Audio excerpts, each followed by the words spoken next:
Hi, everybody. Welcome to Soul Work Wednesday. Something is so very odd happening with this computer. Um,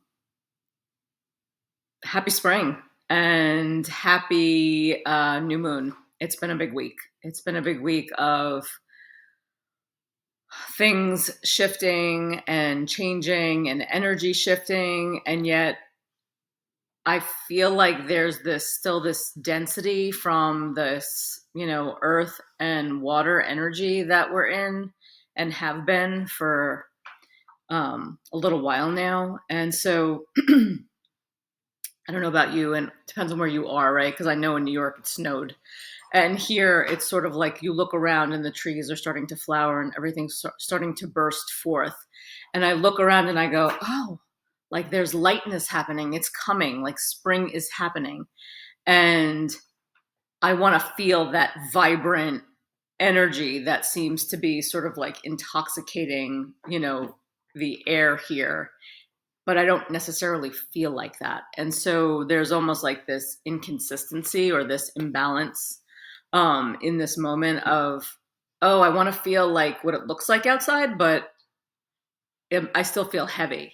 And so maybe this makes more sense to you, those of you that are sort of in climates where it's still snowing or it's still really cold. And because that almost makes more sense at this point. There is still this like energy of like turning down and turning in, even though we've had the first day of spring, even though we are in this transition.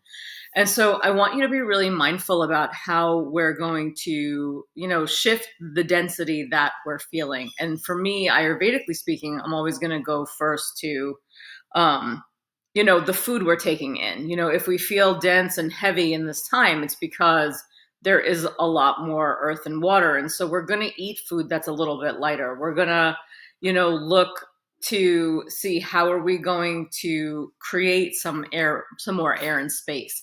And we can do that by, what we physically take in.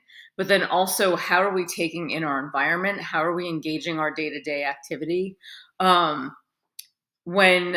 When you wake up in the morning, are you staying grounded in your rituals? Are you staying connected to whatever it is that is supporting and nourishing you? Or are those things that were kind of supporting and nourishing you, are they shifting? Does it not feel nourishing right now? Does it need to change?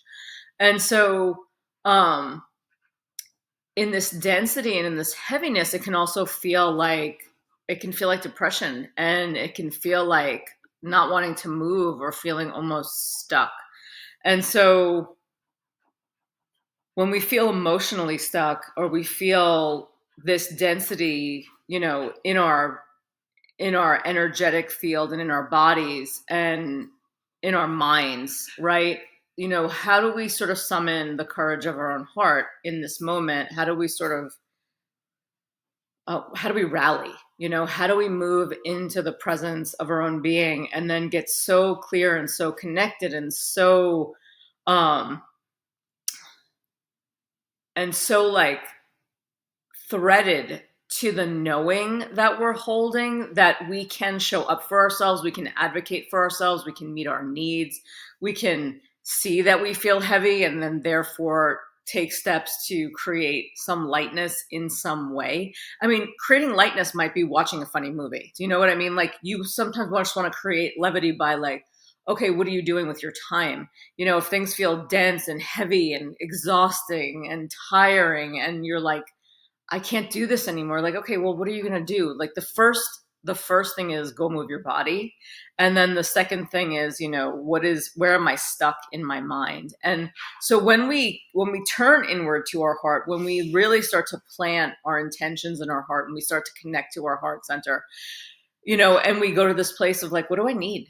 And in this moment, what is going to feel nourishing and connective, and what's going to give me greatest connection to my own resource here? um you know this idea of being courageous of heart, in Sanskrit the word vira means to be courageous of heart, and then I go to this idea of like, oh yeah, be brave to summon the depth of your own presence in your own heart, and can you be so present to yourself that you are willing to show up in radical ways. And so when we turn into this space, it requires a certain amount of bravery, and bravery has such an interesting weight to it in and of itself, because when I personally hear bravery, I hear be strong. And I know for me personally, that is definitely a survival mechanism. I have to be strong. I have to show up in a certain way. I can handle it. I can work it out. And then part of being brave and even part of being strong sometimes is admitting that we're not, is admitting that being brave in this life is simply sometimes waking up and showing up and staying present to ourselves, because it does require so much bravery just to be human, just to be alive, just to be present enough to ourselves where we are, show, showing up. And I want to say meeting and advocating for our needs, but so often we don't even know what those needs are. So often we're blocked so much that we don't even know what we need. And so as we turn into ourselves here, and as we get a little more present in this moment, can we summon the courage of our own hearts, and can we be brave, and brave enough to be vulnerable, brave enough to be present to our needs, brave enough to be human and to not live in sort of this idea of perfectionism, and which is another survival mechanism, and brave enough to be available to ourselves. Oops. And yeah, being human is so much more than anyone ever taught us, and so much bigger than like our day-to-day, moment-to-moment activity. And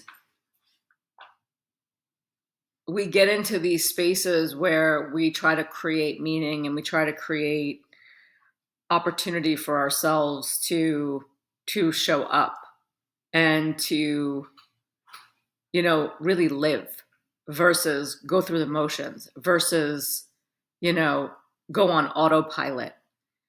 So this is the way. Can we be brave enough to stand in our own power, in our own vulnerability, in our own hearts, so that we can be truly present with ourselves and the people around us? So my eyes want to close.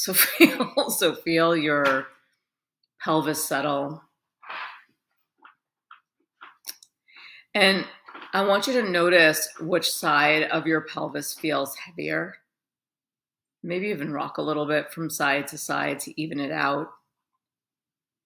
And then find the anchor through the tailbone and the tone and the lift through the belly, and lift the ribs. And draw the front ribs into the back ribs. Let the shoulders come away from your ears. Move the sides of your neck back. And just feeling the rise and the fall of your breath. Feeling the pulsation of your breath.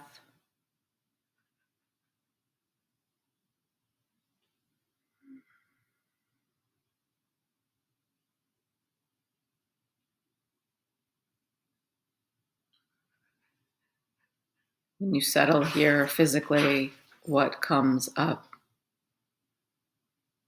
Do you feel like you have to run and go somewhere or do something? Do you feel like you want to jump out of your own skin?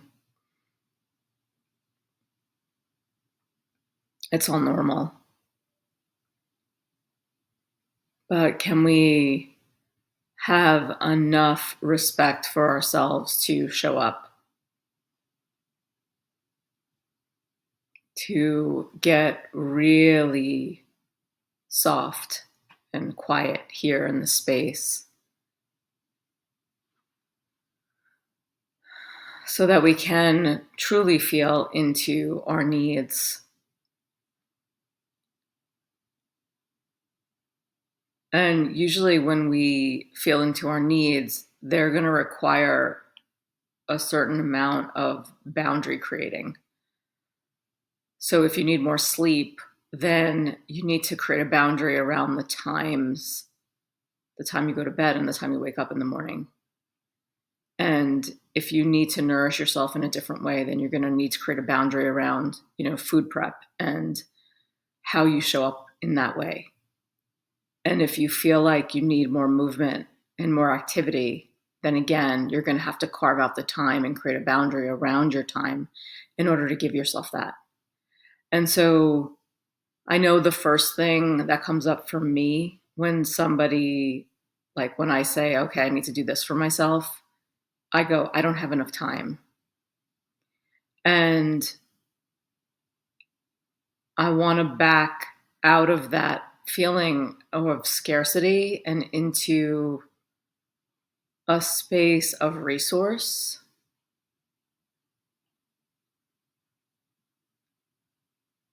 And I also understand that sometimes there really isn't enough time, but sometimes there's so much time that goes wasted.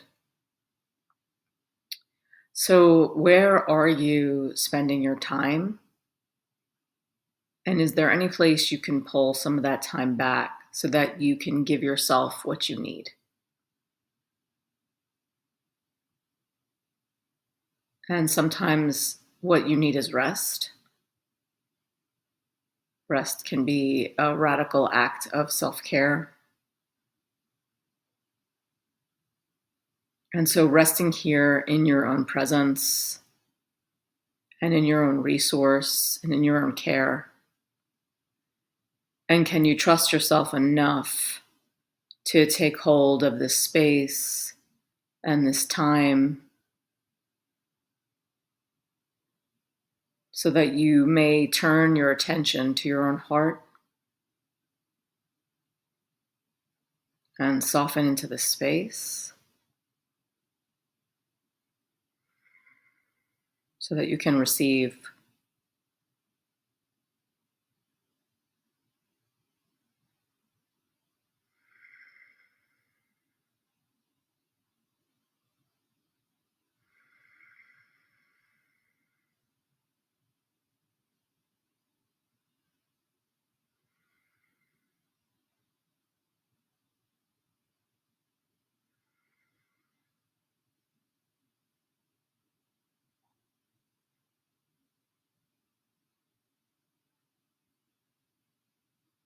When you pause in the quiet,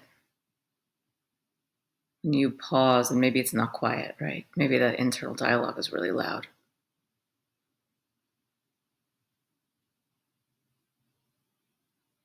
When you pause in the space, can you feel the support of the solar plexus, your power center? And if you don't feel that support, maybe take one hand on top of the other and just rest them.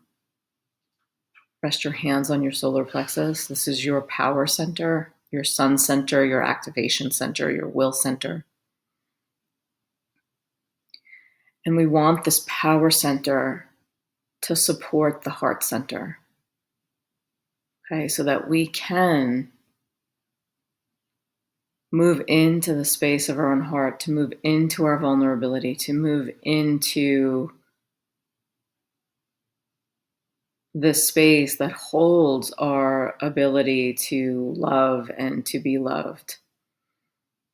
And that includes self love. And so we move into this space where we become this resource for ourselves. And how are you going to meet your own heart here? It's supported by your own power. So the power center, right? There's a strength there, just in the word power. So let it hold the softness of your heart. And maybe you feel some of the tangling and some of the webbing and some of the blockages here in the space. Maybe they start to unknot themselves a little bit so that you can open up. And I want to remind you, you're opening up to yourself. So, trusting yourself enough to hold yourself in high regard, trusting yourself enough to really take care of what's showing itself here so that you can feel met in this space.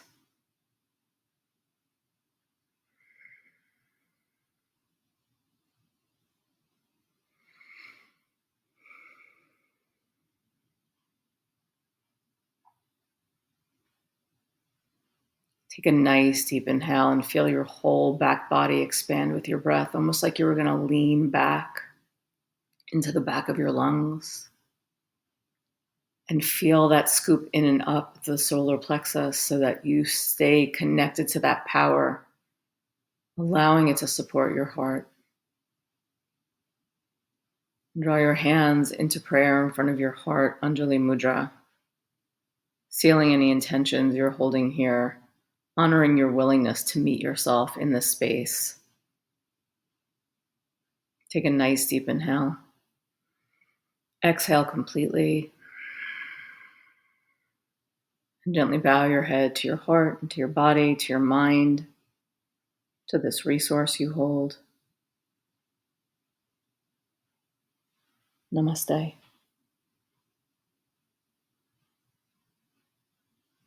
Thank you all so much. I hope you have a beautiful week, and I will see you soon. Bye.